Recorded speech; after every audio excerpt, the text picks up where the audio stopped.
Hello friends, this is about anemia classification. Anemia is classified on two bases. One is based on RBC size. Based on RBC size, anemia is classified as microcytic anemia, macrocytic anemia and normocytic anemia. Microcytic anemia is the one which has low MCV. Macrocytic anemia has high MCV and normocytic anemia has normal MCV. Microcytic anemia is due to any process that interferes with hemoglobin production. Less hemoglobin leads to smaller RBCs and MCV indicates size of RBCs. This includes iron deficiency anemia. Iron deficiency leads to less heme production. Less heme production leads to less hemoglobin production. Thalassemia, it is a genetic defect of alpha or beta globin chain production. Less globin production leads to less hemoglobin production. Anemia of chronic disease, it involves lack of iron delivery to RBCs and so it is a kind of functional iron deficiency. And sideroblastic anemia, it is also a defect of heme synthesis. Macrocytic anemia has two subdivisions. Oval macrocytes are due to defect in DNA synthesis. Macroovalocytes can be caused by B12 or folate deficiency and also in myelodysplasia. Round macrocytes are due to liver disease or alcoholism. Normocytic anemia includes all other causes of anemia. Another basis for anemia classification is based on mechanism of anemia. The absolute reticulocyte count is an important first indicator of the mechanism of anemia. If reticulocyte count is elevated, the mechanism of anemia is increased loss, that is bleeding, or destruction, that is hemolysis of RBCs. Elevated reticulocyte count indicates hyperproduction of RBCs. If reticulocyte count is low for the level of anemia, the mechanism has impaired production of RBCs. Decreased reticulocyte count indicates underproduction of RBCs. This impaired production may be due to nutritional deficiencies such as iron or B12, marrow replacement by infection, cancer or granulomas, absence of red cell precursors like aplastic anemia and pure red cell aplasia, stem cell defects like myelodysplasia, and lack of erythropoietin such as in renal disease, anemia of inflammation or anemia of aging.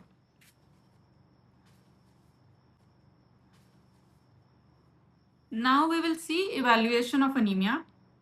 If there is anemia, that is a decreased hemoglobin in CBC report, look for reticulocyte count first.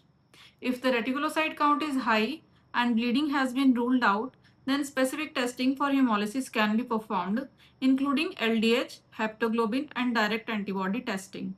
If there are clues present on the blood smear, such as sickle cells, then look for sickle cell anemia as the cause of hemolysis. If the reticulocyte count is not elevated, workup is guided by MCV.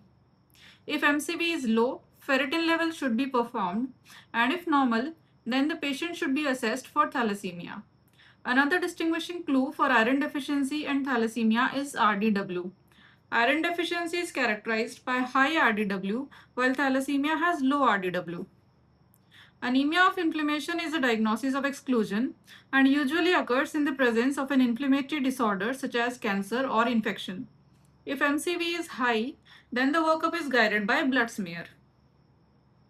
If signs of megaloblastic anemia are seen on blood smear, that is hypersegmented neutrophils and macroovalocytes, then B12 and folate level should be assessed.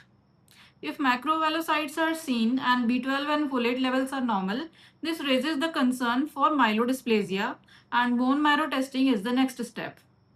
With round macrocytosis, often the history can provide clues such as presence of liver disease or alcoholism, for example. If MCV is normal, then the workup involves assessment of renal function, erythropoietin levels, and other disease processes that can lead to anemia, and consideration of marrow examination if no other cause is apparent. We will now see the reticulocyte count.